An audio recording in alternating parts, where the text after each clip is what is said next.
Hasilnya apa saudara semua? Dakwah Wahabi itu makin populer. Dakwah mereka diterima orang-orang kota yang beragamanya dengan rasionalitas dan menjauhi pertengkaran khilafiyah. Ashabiku semua, jangan lupa tekan tombol subscribe-nya dan tekan loncengnya. Sukron, sukron.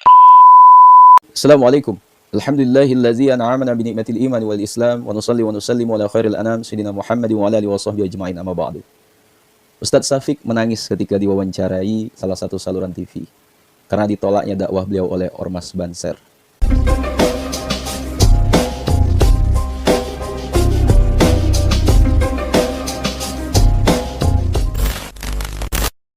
Sepertinya hal yang wajar sih. Kalau mau pakai akal waras sedikit ya, dan membaca histori dakwah Ustadz-Ustadz Wahabi itu sama-sama tahu kita, apalagi di kalangan Aswaja ya kan. Ustadz Syafiq Basalama itu Wahabi bukan? Atau mau pakai standar ganda? Ya jangan bawa-bawa persatuan umat lah. Ya, kalaupun mau menyatukan, apakah harus seragam dengan Wahabi? Mulai dari akidah, syariat. Mau buat Indonesia jadi Arab Saudi jilid kedua kah? Kita Indonesia itu masih pakai hukum demokrasi. Walaupun menurut fatwa dari ustadz-ustadz Wahabi, demokrasi itu produksi orang kafir.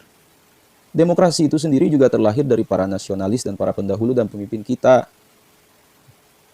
Ya, sebenarnya saya nggak tega ngomong seperti ini ya, karena ya di kalangan ustadz Wahabi saja mereka sering berselisih pendapat. Tapi ya mau gimana lagi? Ya, fakta di lapangan terjadinya seperti itu. Jadi jangan salahkan jika ada umat yang menolak dakwah antum, ya, dan juga yang terus mempeributkan perkara furu'iyah, ya, juga dari kalangan antum sendiri. Contoh tuh perkara maulid, Isra Mi'raj, tahlilan, dan lain-lain. Kalian bawa pemahaman luar ke negeri ini.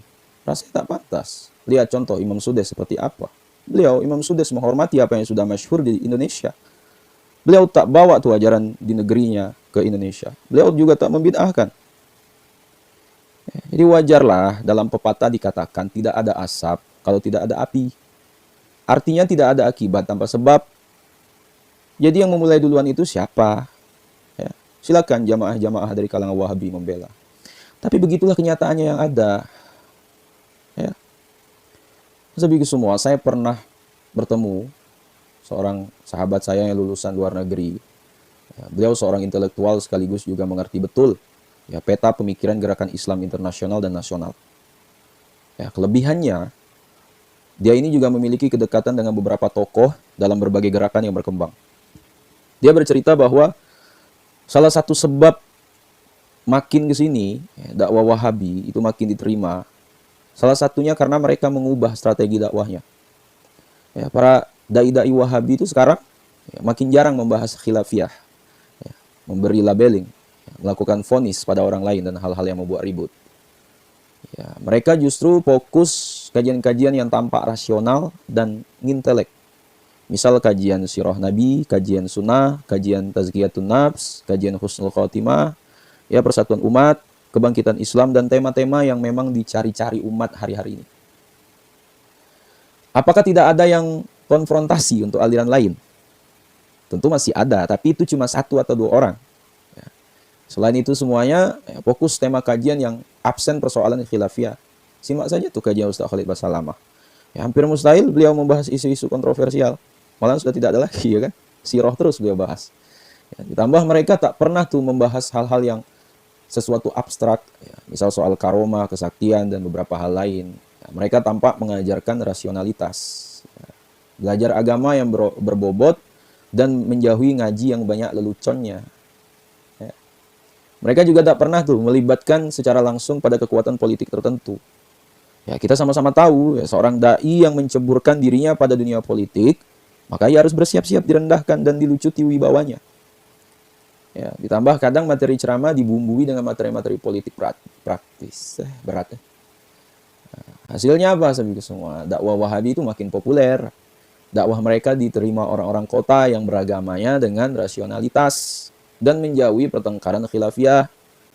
Bahkan makin ke sini, ya ustadz-ustadz mereka tak segan turun gunung. Ya kan? Menyisir kantong-kantong Aswaja di pelosok Indonesia. Ya. Ya, saya merasa orang-orang kota memang mencari format agama yang menawarkan spiritualitas dan keheningan. Ya, bukan pemahaman agama yang ramai, tiap hari bertengkar dengan persoalan yang memang tak perlu dipertengkarkan, ya kan?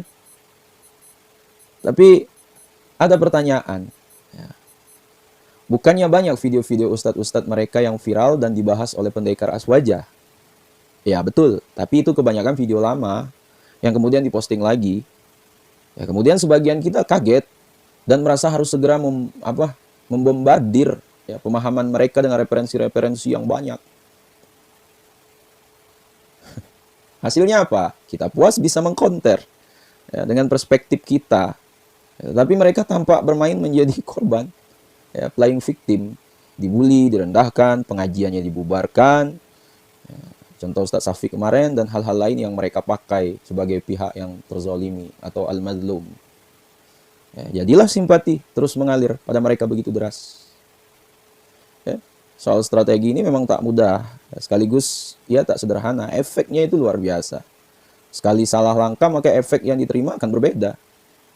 Ya kan? Sebelum Ustadz Safik ini, masih ingat tak kalian? Kemarin ya, tahun lalu ada sebuah lembaga yang konon meminta negara melarang Wahabi. Alih-alih lembaga tersebut mendapat dukungan.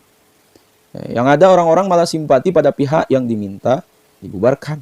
Dan gilanya, simpati itu banyak lahir dari orang yang sering dihajar sama pihak yang diminta dibubarkan itu. Ya kan? Tambah lagi perkara Ustadz Syafiq Basalamah ini. Ya, jadi begitulah kira-kira sabi semua. Saya rasa wajar. Ya, banyak di kalangan awam yang ikut pemahaman ini. Nah, bagi yang sudah terdoktrin pemahaman ini, nasihat saya ya, ini penting. Tolong banyak membaca ya. Agar wawasan kalian luas, ya, dan penting sekali ini saya utarakan agar kalian tak mudah menyalahkan pendapat yang berbeda. Ya, kalian punya dalil, ya, di kalangan Aswaja pun juga seperti itu, sama. Dan terakhir, jangan sampai kalian jadi radikal karena pemahaman. Jadilah toleran karena pengalaman. Ya. Sahabatku semua dimuliakan Allah, mungkin itu yang dapat saya sampaikan. Ya. Sekiranya video ini bermanfaat, jangan lupa share pada orang kita cintai. Dan juga jangan lupa share ke akun media sosial kalian yang lainnya agar jauh lebih bermanfaat lagi. Wallahu a'lam. Wassalamualaikum warahmatullahi wabarakatuh.